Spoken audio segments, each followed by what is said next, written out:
time for another installment of Oh My God. Hi everybody, welcome back to this week's episode of the Jimmy Dore Show. I'm sitting here with Johnny Hello, and right now we're going to talk, this is the Oh My God segment, and what we do in the Oh My God segment is I try to play something from a religious leader who says something crazy, and then we all have fun with it. All right? Okay, sounds good. So Robert Jeffrees is up right now. He's a Southern pastor. He's against the Mormons and Mitt Romney. During the primary, he was against the Mormons. In fact, he said this about the Mormons. Followers of Mormonism, Hinduism, Islam, they are not worshiping the same God in a different way. We believe that they are following after false gods. And as Christians, we can look at the Bible and see very clearly that God always judges a nation who has a ruler that introduces false gods into that national life.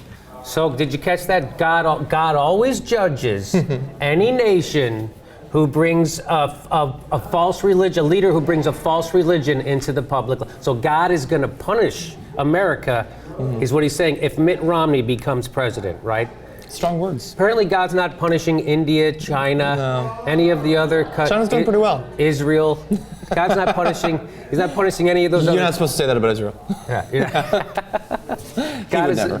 But now that Mitt Romney is the Republican nominee, Mr. Consistency, our Pastor Jeffrees from the South, here's what he says now.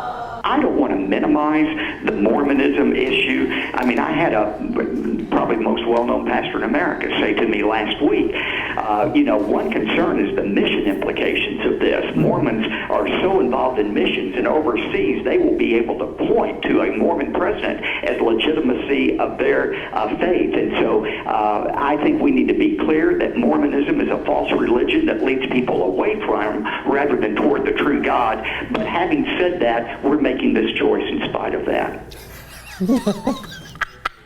Did you hear? God is going to judge the country that elects a Mormon. Mormon is a cult. It's horrible. It's the word. But guess what? Barack Obama is still black. Yeah. I don't know.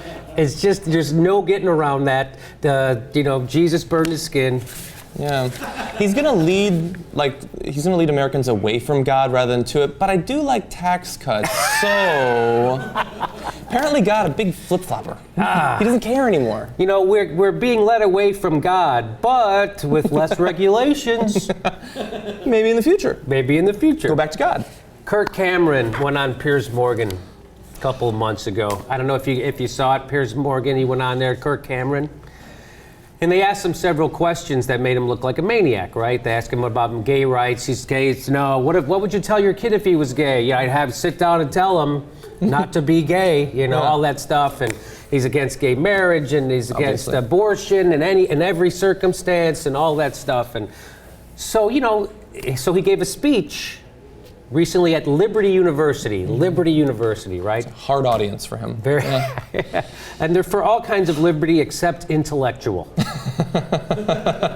Okay, and so here's Kirk Cameron. Let's take a little listen. Some of you may have seen the interview that I did with Piers Morgan on CNN.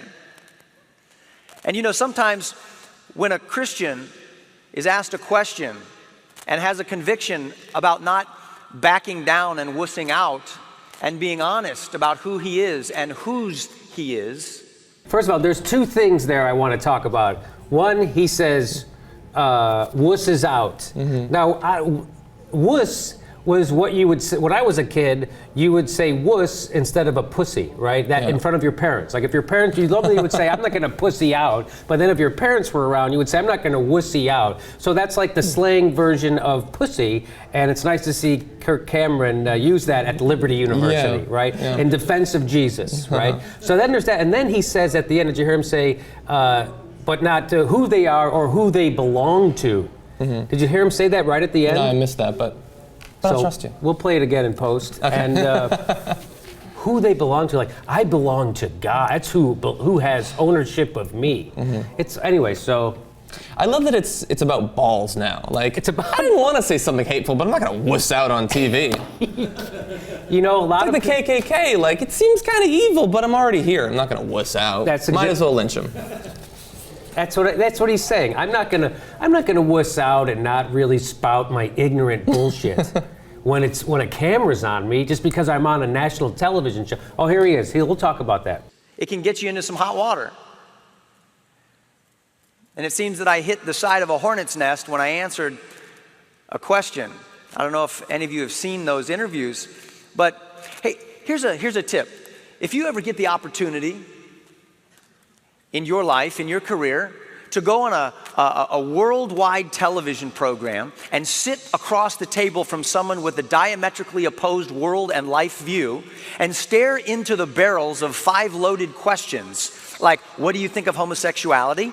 What do you think of gay marriage? What do you think of abortion, even in the cases of incest and rape?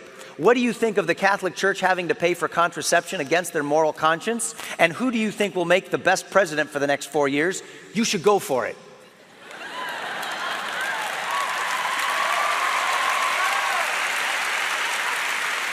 So many things to talk about there, John, right? Yeah. First of all, he said the loaded question. Look down, Piers Morgan's barrel of his loaded question. Yeah, I don't know if you know, Piers Morgan, gunslinger, ladies and gentlemen. Piers Morgan, the loaded barrel. He's a badass. Yes, Piers Morgan. And what was he going to shoot at him? He was going to shoot him questions about gay marriage and abortion. Oh my God! He has no decency, sir? How dare you ask me a question and then he answered it, which will expose me for being a Neanderthal. Mm-hmm.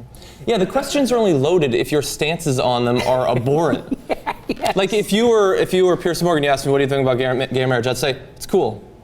Easy question to answer. Not loaded. Yeah. Yes, not loaded. But when your answer to what do you think about gay marriage is ignorant and prejudiced, right, and bigoted, you have to use paragraphs and paragraphs to try to explain how you're against gay marriage. But you're still a nice person because Jesus is a bigot, right? That's what that's all about. Yeah, Piers Morgan didn't force him to say that gay marriage takes down civilizations and destroys great nations.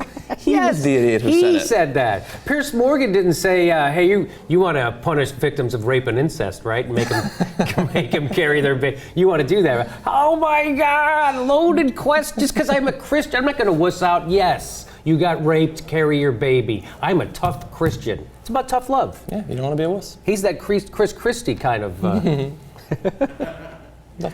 Mini-me version, but he's got, sure. That'll get your heart racing. That'll get your blood pumping. What will you do? Will you try to change the subject? Will you worry about being politically correct, or will you stand up and will you bear witness and testimony to the God that loves you and has saved you? And will you speak the truth in love?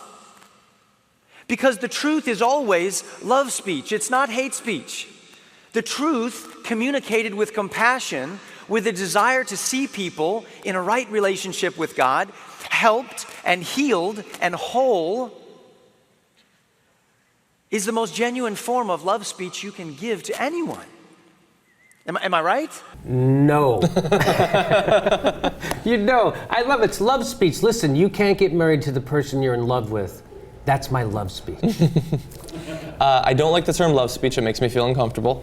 I think that he should worry less about being politically correct and for once worry about being just plain correct. Just plain correct. Yeah. Factually correct. Factually correct. There are books. Homosexuality, not tearing down. It's, first of all, not a choice. Not tearing down civilizations. We've had it for forever. And by the way, no civilizations last. They all die out. Yeah.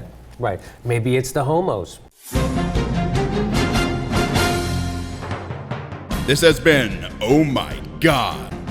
Oh my God!